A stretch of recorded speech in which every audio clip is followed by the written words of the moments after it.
So Collier took her sentiment about Clark's WNBA pay one step further into beating the Glamour magazine for a feature story. We're being so grossly almost taken advantage of. It should be illegal. The amount of money that Caitlin Clark has made the league is insane. She's getting 0% of it because we have no rev share. She has less than $80,000 a year and she's bringing in like hundreds of millions of dollars. It's insane. Unpopular opinion, even if they got a rev share, she would be making no money. Collier doubled down a few weeks later in an interview with Glamour published in late October. She didn't hold back. "We are being so grossly, almost taken advantage of. It should be illegal," she said. "The amount of money that Caitlin Clark has made the league is insane, and she's getting 0% of it because we have no revenue share. She gets less than $80,000 a year, and she's bringing in what, hundreds of millions of dollars? It's insane." On the surface, it sounds like a powerful statement about fairness and player rights. But once again, the timing is impossible to ignore. Collier stayed silent while Clark was being hacked, targeted, and dragged through the mud all season long. Now, with CBA negotiations hanging in the balance and public sympathy running thin, she's suddenly invoking Clark's name as the face of financial injustice. The message might be valid, the messenger, less so. We have the best players in the world. We have the best fans in the world. But right now, we have the worst leadership in the world. I have great respect for Fee, and I think she made a lot of very valid points. And, I think what people need to understand, we need great leadership in this time across all levels. This is straight up the most important moment in this league's history. Well, this league's been around for 25 plus years, and this is a moment we have to capitalize on. Now, on the surface, Collier's comments are factually accurate. Caitlin Clark is massively underpaid compared to the revenue she brings in for the league. She's the reason for the new media rights deal. She's the reason attendance and viewership exploded. She's the reason casual sports fans suddenly care about the WNBA, and yet, she makes less than $80,000 a year while the league signs billion-dollar TV contracts driven almost entirely by her star power. That's an absurd disparity that absolutely deserves to be addressed, but here's where the hypocrisy becomes impossible to ignore. Where was Napheesa Collier when Clark was getting hammered on the court all last season? Where was all the solidarity when Clark was elbowed in the face, body-checked, and targeted with cheap shots that would have drawn suspensions in any other league? Collier didn't speak up. She didn't call out the physical targeting. She didn't demand the refs protect Clark. The silence was deafening. Now, suddenly, Clark's name is useful, and Collier can't stop bringing her up. That's not solidarity. That's opportunism. Fans see it too.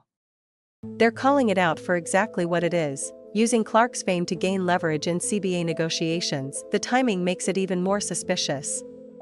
Clark's new coach, Stephanie White, just warned that people were using Caitlin's name for attention, and then, days later, Collier drops Clark's name in interviews about CBA negotiations. You can't make this stuff up. The irony is thick enough to cut with a knife. Fan reaction has been split. Some applaud Collier for spotlighting pay disparities and arguing that Clark deserves more. But most are fed up with the hypocrisy. They remember who stayed quiet when Clark was taking hits night after night. One fan wrote, "Napheesa Collier shamelessly plugging Caitlin's name, I respect it."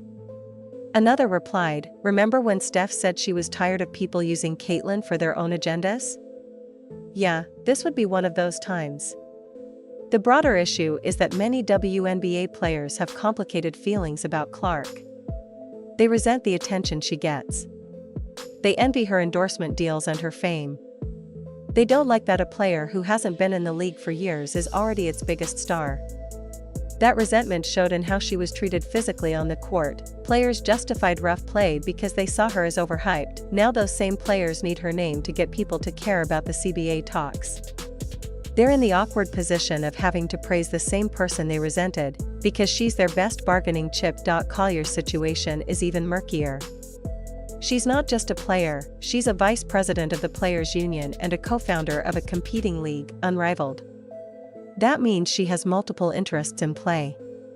Better WNBA contracts help her as a player, more public outrage helps the union, and any backlash against the WNBA could drive interest in her own league. That's a serious conflict of interest that fans are picking up on. So why the sudden burst of advocacy now? Why didn't Collier and others speak up sooner? The cynical but likely answer: they need leverage. Public sympathy helps them at the negotiating table. And the easiest way to get that sympathy is by invoking Clark's name. The truth is simple: Caitlin Clark is carrying the WNBA. The $2 billion media deal happened because networks believe she drives viewership. Attendance skyrockets when she plays. Merchandise sales spike. Social engagement explodes. She's the league's engine, but instead of gratitude, Clark's success sparked jealousy.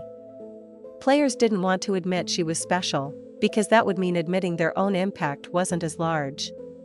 So they let her take hits, both physical and verbal, while pretending it was all just part of the game. Now, when they need her star power to boost their pay, they suddenly remember her name. It's hard to think of a clearer example of hypocrisy. Even if the new CBA brings better contracts and revenue sharing, it won't fix the culture that created this problem. Money doesn't erase the fact that Clark was targeted, unprotected, and then exploited as a bargaining chip. The league failed her, and so did many of its players. Let's be honest, the WNBA needs Caitlin Clark far more than she needs the WNBA. She has Nike, she has endorsements, she has global recognition. If she ever decides she's done being underpaid and undervalued, she can go overseas or create her own platform. Using her name now, when it's convenient, doesn't make up for staying silent when it mattered. Collier can say she's fighting for fairness, but fans know the difference between genuine advocacy and opportunistic PR. Caitlin Clark deserves better than to be used as a prop in negotiations by people who didn't protect her when it counted.